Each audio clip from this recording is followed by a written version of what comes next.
In the 18th century, there was something that spread across Europe and eventually made its way to America called puerperal fever, also known as the Black Death of childbed.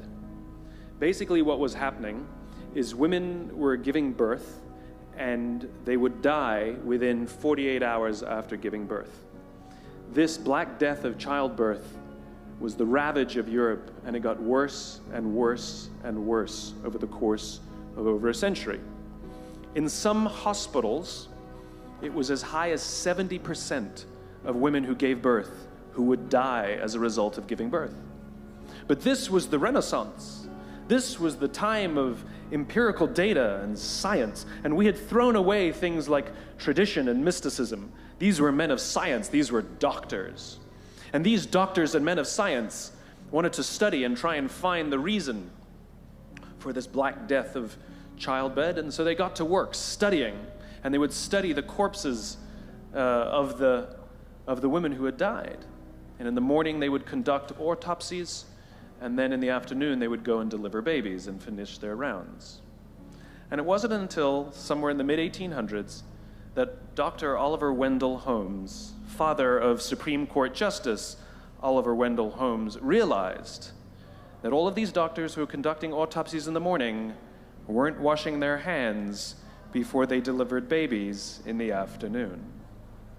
And he pointed it out and said, "Guys, you're the problem."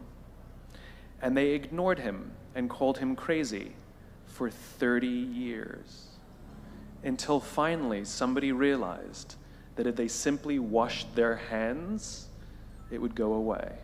And that's exactly what happened. When they started sterilizing their instruments and washing their hands, the Black Death of childbed disappeared.